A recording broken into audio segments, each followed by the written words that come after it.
In my past life, the bastard Emperor Alexander Johnson burned me and all his concubines alive to fulfill his eternal love promise with that scheming Ivy Peter. But against all odds, we didn't die, we all reincarnated. This time, we're done with petty rivalries and oppressive feminine virtues. Our new sisterhood has one goal: destroy those two treacherous lovers. Chapter 1. The third year of Yongqing reign. Flames engulfed the palace of radiant blessings, claiming my life and those of every concubine praying within. Yet instead of descending to the underworld, our spirits hovered above the smoldering ruins. Consort Sophia Martinez shrieked upon seeing her charred beauty, immediately rounding on me. Some empress you are, Emily. Your palace mismanagement got us all killed. Lady Lily Taylor chimed in. Truly, Your Majesty. Had you spent half the effort on governance that you wasted mooning over the Emperor, we'd still be breathing. My retort died as Emperor Alex arrived arm in arm with the newly favored Ivy. Consort Olivia Brown sighed dramatically. How heartbroken His Majesty must be, losing his favorite. But Ivy's simpering voice cut through. I feel dreadful about all these lives sacrificed for our love. Alex. Sacrificed? Our spectral forms froze. Alex answered by nuzzling Ivy's hair. I promised you an exclusive romance. My darling. These women were political necessities, scheming creatures who only wanted power. You're my true soulmate. Rage ignited among our ghostly congregation. This ingrate. He'd wooed my military family background to seize the throne. Married Sophia to appease her chancellor father. Collected us all like political trading cards, then torched us when we outlived our usefulness. And Ivy. Her doe eyes couldn't hide that calculating glint. She'd clearly orchestrated this fiery purge. We lunged at the murderous couple, only to be sucked into blinding light. Yongqing Year 1 I awoke seated on the Empress throne in Cunning Palace. The other consorts arrayed below. Recognition flashed between us as Sophia slammed her teacup down. Heavens granted us revenge. Emily. What's our move? I sipped calmly. Simple. We replace the Emperor. Agreed? The chamber erupted in cheers. Sophia leaned forward. First steps. We accelerate Ivy's entry into the palace. Let's properly welcome our dear sister. Originally, Ivy entered the palace anonymously during Year 3 selections, a minor official's plain Jane daughter initially ignored by Alex. Last timeline, we'd dismissed her as harmless. Now we knew better. Their true love required 3 years of strategic neglect for protection. Not this time. 3 days later, Alex visited my chambers after court. When I directed maids to bathe him instead of attending personally, he blinked in surprise. The old Emily would have jumped at such intimacy. But the Emily who watched him burn alive? She simply smiled. Let the games begin. In my heart, I truly treated Alex as my husband to care for. But this lifetime I only want him dead. When Alex finished bathing, I sweetly said to him, Your Majesty, I have a favor to ask. What is it? Emily? Speak freely. Today my mother visited the palace and mentioned my younger brother's marriage prospects. Apparently while accompanying her to the temple, he fell in love with a girl at first sight. To honor her properly, he wishes to request an imperial decree for marriage. Alex waved dismissively. Such trivial matters. I'll draft the edict tomorrow to ensure your brother marries in grand style. Which family's daughter has caught his eye? I smiled meaningfully. Miss Ivy Peter. His face paled. Who? Ivy Peter? Indeed. Your Majesty. My brother became utterly smitten after seeing her yesterday, couldn't eat or sleep. That's why Mother came pleading for your decree today. The Emperor's expression darkened as he forced composure. Requesting marriage after one meeting seems hasty. Perhaps he should consider other noble ladies. The Peters are hardly suitable, their status is too low to match your family. I feigned concession. How wise of you. Marriage decrees shouldn't be rushed. Truthfully, I haven't even met the girl. Why don't I summon her tomorrow? If she proves worthy, we can revisit this. Relief flickered across Alex's face, though he stood abruptly. Emily. I just remembered urgent memorials awaiting review. I must take my leave. I'll visit another time. The next day, my summons for Ivy Peter returned unanswered. The Peters claimed she'd fallen gravely ill. I smirked at Alex's predictable interference. Summoning Will, my trusted physician. I ordered. Deliver my decree to the Peter residence. If she's truly ill, remain there until she recovers. If not, my servants understood. Soon enough, Ivy arrived, only to have a clumsy maid spill tea on her gown. As attendants led her to a derelict palace wing for changing, I gathered the concubines for morning greetings. Their eyes glittered with anticipation to confront last lifetime's nemesis. Sipping tea, I murmured, "Patience, sisters. The show begins soon." When Grace reported Ivy delayed by the accident, I feigned concern. How nervous she must be. Let us greet my future sister-in-law personally. Olivia chimed in. We'd love to see this paragon. We found the designated hall eerily empty. Alex's guards conveniently absent. Moans echoed from within. Throwing open the doors, we choked on aphrodisiac incense. There lay Alex and Ivy, entangled. Who dares defile the palace? I thundered. The lovers jolted apart. Alex shoved Ivy away, stammering, "Emily, what are you?" Silently, I savored the concubine's gasps. Let the viper bite his own tail. Hearing this, Ivy hastily adjusted her clothing and clumsily performed a curtsy. Your servant Ivy pays her respects to Her Majesty Queen Emily. I feigned appropriate indignation. Ivy of the Peter family? I summoned you to the Phoenix Palace for audience. Why were you alone with His Majesty Alex? Lily chimed in from behind me. The answer's obvious. Your Majesty. This temptress seduced His Majesty. A maiden managing to entice the sovereign into carnal indulgence during her first palace visit, what shameless witchcraft. She's ruined her own reputation and tarnished the emperor's dignity. She deserves execution to uphold palace discipline. Other concubines voiced agreement, their past memories of perishing in flames making them merciless. Though Ivy appeared less fearful under Alex's protection, I added fuel. The sisters speak truth. Rules exist for a reason. This wanton behavior in the royal precincts merits death. I beg your majesty to let me handle this. Alex flushed crimson but shouldered blame. This incident wasn't Miss Peter's fault. I trespassed here and lost control. Spare this innocent life, I couldn't bear her death. With feigned heartbreak I countered. Now I understand your majesty's reluctance yesterday when I requested marriage arrangements. Since Miss Ivy holds your affection, you need only have told me. We'd have welcomed her properly. But this clandestine affair shames both my position and the Wilson family's honor. The political implication panicked Alex. Nonsense. You manage the palace diligently while your kin defend our borders, all loyal subjects. How could I disrespect you?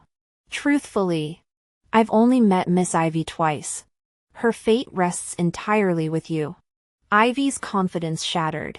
Your Majesty, you can't abandon me.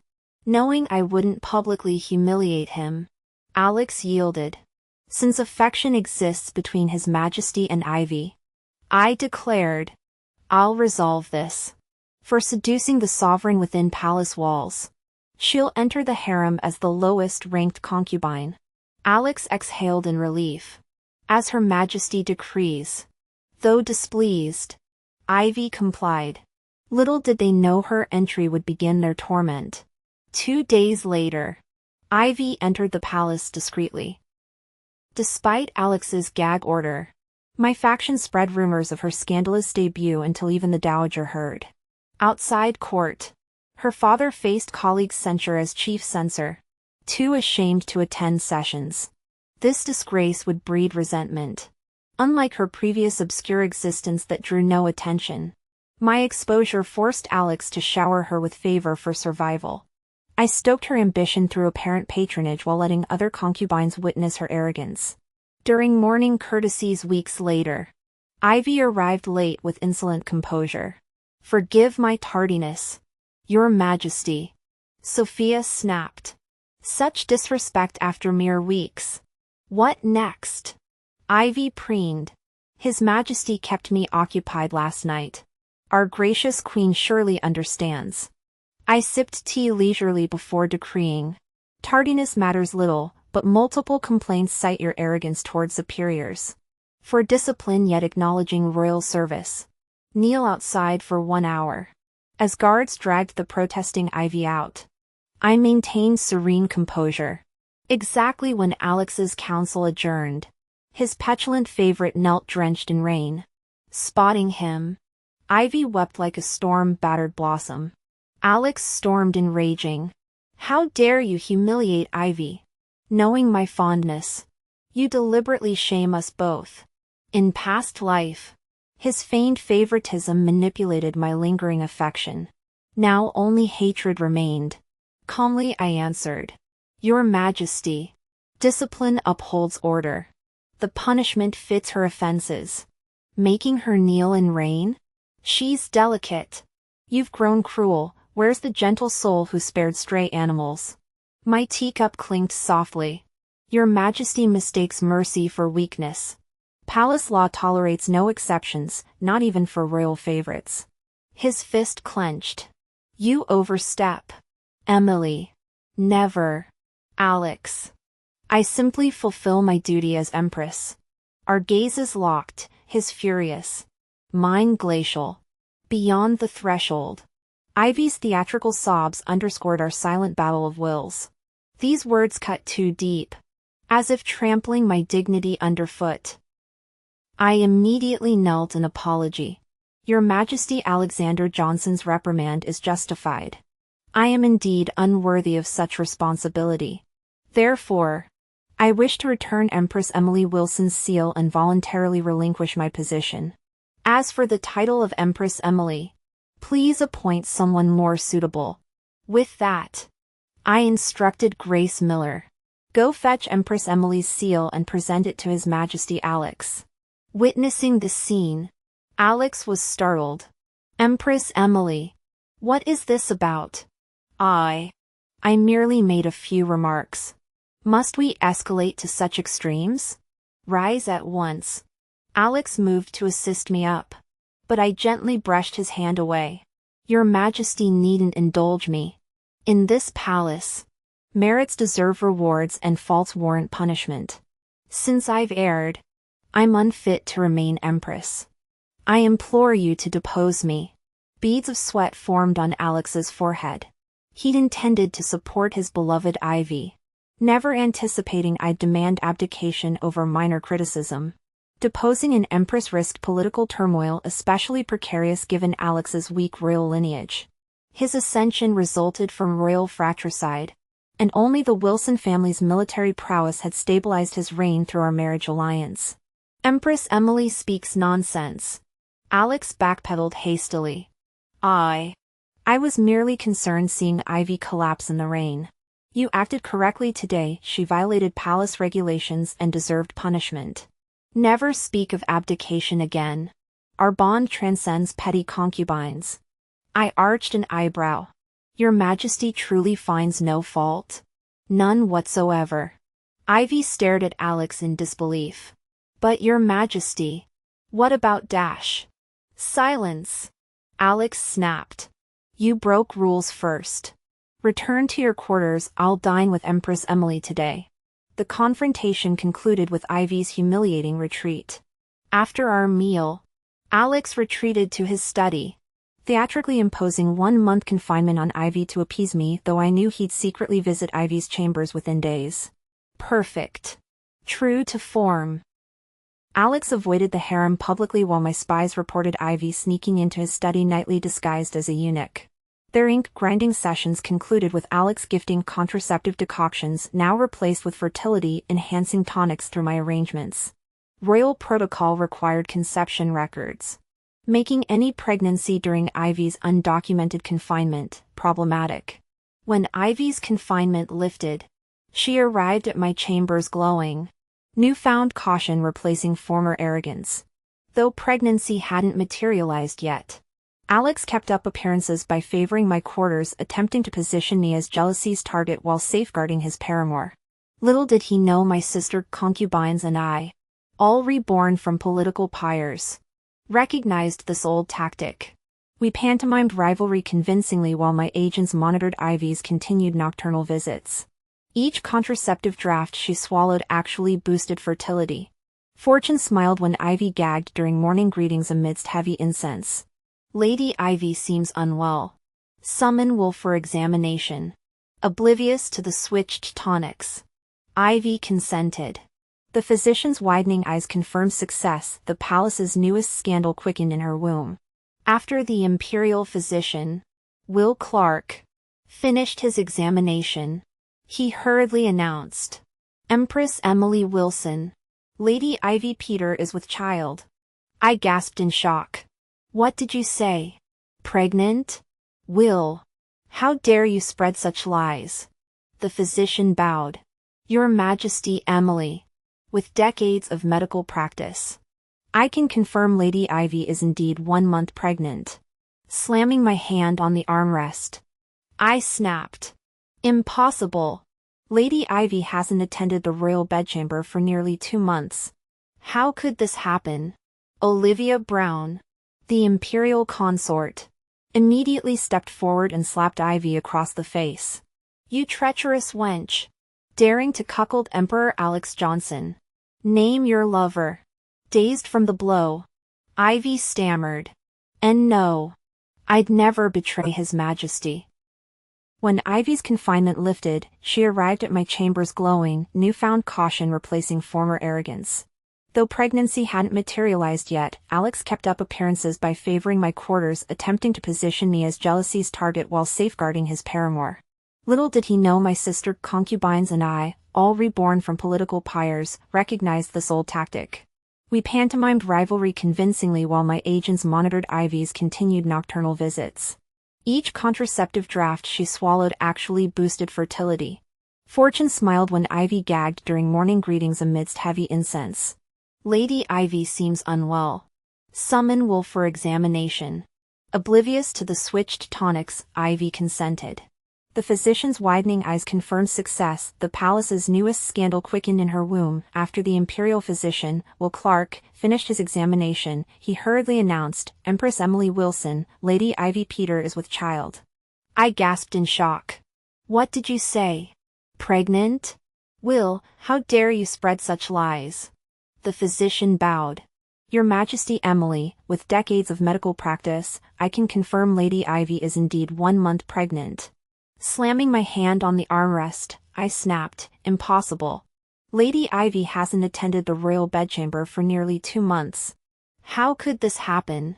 Olivia Brown, the imperial consort, immediately stepped forward and slapped Ivy across the face. "You treacherous wench. Daring to cuckold Emperor Alex Johnson. Name your lover."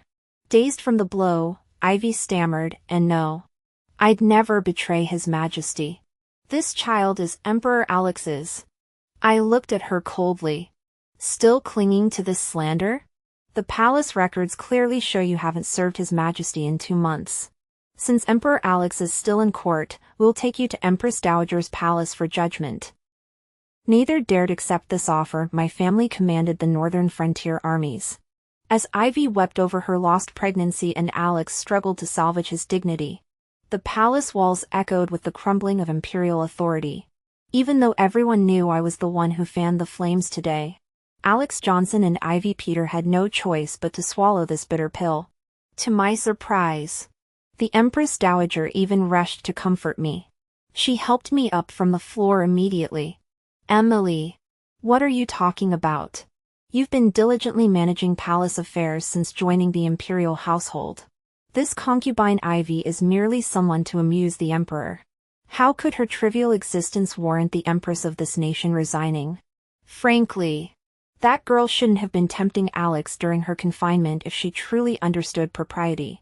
Considering her recent miscarriage, I'll show mercy.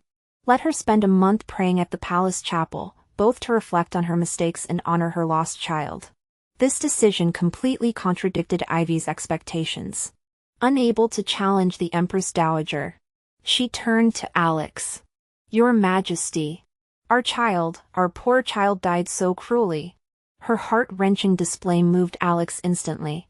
Mother, isn't punishing Ivy with confinement too harsh while she's grieving? But the Empress Dowager never reversed her decrees once made. Thus Ivy was escorted to the chapel. As matters settled, the Empress Dowager shot Alex a meaningful look. Reluctantly, he helped me rise. I deliberately swayed toward him upon standing. He steadied me. Emily? What's wrong? I've been feeling dizzy lately. Strange symptoms, loss of appetite, chest tightness, nausea. Both the Empress Dowager and Alex froze. These were classic pregnancy signs. Alex urgently summoned the royal physician. After taking my pulse, William Clark announced loudly, "Congratulations! Her Majesty is with child." What? Their synchronized shock spoke volumes. Alex looked thunderstruck. How is this possible? Check again. Unbeknownst to him, I'd long discovered the fertility tonics he'd forced on me after every visit were actually contraceptives, hence my childlessness in our past life. This brilliant trick of framing others? Learned from the master manipulator himself. Feigning innocence. I blinked. Why shouldn't I conceive? Weren't those palace physicians' tonics meant to aid pregnancy? Or, do you only want children from Ivy? The Empress Dowager intervened hastily. Nonsense.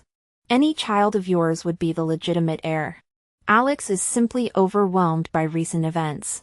Isn't that right? Mother's correct. This joyous news startled me. You must rest now. Sophia and Olivia can handle palace duties. His transparent power grab didn't faze me. I no longer cared about being Empress, my sights were set on becoming Empress Dowager. News of my pregnancy spread like wildfire, reaching even my father and brothers stationed at distant borders. Their letters urged caution, the Wilsons control military power. Your pregnancy will make enemies restless. Let them squirm. In my previous life, the Wilsons' loyalty and my devotion earned us fiery deaths. Without my rebirth, I'd have watched helplessly as Ivy stole my throne and Alex destroyed my family. Now, I'd make their nightmares reality.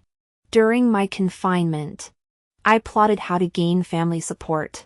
Fate delivered an opportunity when Lily visited. After dismissing attendance, the reborn concubines gathered. Lily cut to the chase. Alex tasked me with miscarrying your child. Promised me a promotion to consort and shared authority with Sophia and Olivia if successful. None of us blinked. We'd expected nothing less from the man who'd burned us all before. After all, Alexander's greatest skill was using others to do his dirty work. This was the very tactic that had succeeded in our previous lifetime. I gave Lily a meaningful look. With such generous terms, how could any sister not be tempted? Tempted my ass. The agony of being burned alive haunts my nightmares. I swore to make that pair of treacherous lovers taste the same suffering. Besides, I've realized something. If Alex doesn't care for me, why should I waste affection on him? Rather than scheming daily as his concubine, I'd rather pledge loyalty to you, Your Majesty. When Alex finally kicks the bucket, I'll become a dowager consort under your protection. Imagine keeping a few strapping guards as companions in my twilight years. Doesn't that sound divine? The moment Lily finished speaking, concubines flocked to declare their allegiance. Those from influential families promised to sway their relatives to our cause, bargaining for future political favors when the throne changed hands. United as one, our victory seemed assured. To maintain Alex's trust, Lily and I staged an elaborate ruse. During my stroll in the imperial gardens, her prized hound charged at my belly. knocking me down and triggering premature labor. Investigators later found madness-inducing powder sprinkled where I often rested, evidence conveniently pointing to Lily. Forced by protocol, Alex demoted Lily to commoner status and banished her to the cold palace. But during her public humiliation, she theatrically screamed that Alex himself had ordered the attack on me and my unborn child, causing widespread shock. Lies. Emily. Don't believe this madwoman's slander. Alex grasped my hands desperately. Our love is true, and that child is my flesh and blood. Why would I harm you? I soothed him with practiced ease. Of course I don't believe such nonsense. Your Majesty. Our bond is unbreakable. Yet that very night, I smuggled a letter to my father and brothers at the frontier, detailing Alex's repeated attempts on our child's life and his growing distrust of the Wilson family. They'd believe every word, after all. Our entire family knew I'd once loved Alex enough to marry him against their counsel. Meanwhile, Ivy emerged from her monastic retreat.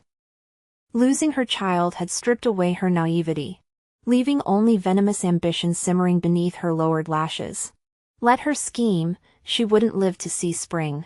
When labor pains seized me 10 moons later, assassins materialized in the delivery chamber. Guards mysteriously vanished as blades flashed toward my birthbed. Predictable, Alex had exhausted every other method to prevent this heir's birth. Once my son drew breath, he'd become a living threat to Alex's reign. But I'd prepared. My maids, deadly operatives trained by the Wilson family, drew concealed swords, cutting down the intruders. For finality, we spread news that the Empress and Crown Prince had perished in the attack. Hiding behind a painted screen, I watched Alex burst into the bloodied chamber with Ivy. How dare assassins strike the imperial household? He roared, cradling the wax doll substitutes. Investigate thoroughly. We all knew the culprits would be traced to some rival noble house, Alex's favorite two-birds-one-stone ploy. When the room emptied, Alex dropped the act, grinning at Ivy. Once I purge the court, you'll be my empress. The fool actually believed her starry-eyed gratitude. Ivy knew Alex still cared for her. But it's tragic our child was murdered by that vicious Emily. Letting her die so easily today was too merciful. I wish I could slice her into 1,000 pieces. Don't grieve, Ivy. We'll have more children. A thunderous signal flare suddenly exploded across the night sky. That was the coded signal I'd arranged with my brother. It meant he'd breached the palace gates with his troops. The time for pretense had ended. As Alex embraced Ivy triumphantly, I stepped out from behind the screen. His face drained of color when he saw me. Empress! You were supposed to be. I finished his sentence. Dead? How unfortunate for you, Your Majesty. Some of us are harder to kill than others. Alex stumbled backward, shouting for guards. When soldiers surrounded us, he regained some composure. I soothed him with practiced ease. Of course I don't believe such nonsense, Your Majesty. Our bond is unbreakable. Yet that very night, I smuggled a letter to my father and brothers at the frontier, detailing Alex's repeated attempts on our child's life and his growing distrust of the Wilson family. They'd believe every word. After all, our entire family knew I'd once loved Alex enough to marry him against their counsel. Meanwhile, Ivy emerged from her monastic retreat. Losing her child had stripped away her naivety, leaving only venomous ambition simmering beneath her lowered lashes. Let her scheme, she wouldn't live to see spring. When labor pains seized me 10 moons later, assassins materialized in the delivery chamber. Guards mysteriously vanished as blades flashed toward my birthbed. Predictable, Alex had exhausted every other method to prevent this heir's birth. Once my son drew breath, he'd become a living threat to Alex's reign. But I'd prepared. My maids, deadly operatives trained by the Wilson family, drew concealed swords, cutting down the intruders. For finality, we spread news that the Empress and Crown Prince had perished in the attack. Hiding behind a painted screen, I watched Alex burst into the bloodied chamber with Ivy. How dare assassins strike the imperial household, he roared, cradling the wax doll substitutes. Investigate thoroughly. We all knew the culprits would be traced to some rival noble house, Alex's favorite two-birds-one-stone ploy. When the room emptied, Alex dropped the act, grinning at Ivy. "Once I purge the court, you'll be my empress." The fool actually believed her starry-eyed gratitude. Ivy knew Alex still cared for her, but it's tragic our child was murdered by that vicious Emily. Letting her die so easily today was too merciful. I wish I could slice her into 1,000 pieces. Don't grieve, Ivy. We'll have more children.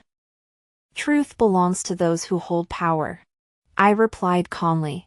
As long as the Wilson family remains strong, no one will dare question the Emperor's bloodline. The new era had begun. Once my elder brother grasped the meaning, he withdrew from the chamber. As for me, I naturally needed to begin preparations for having my ceremonial robes as Queen Mother tailored.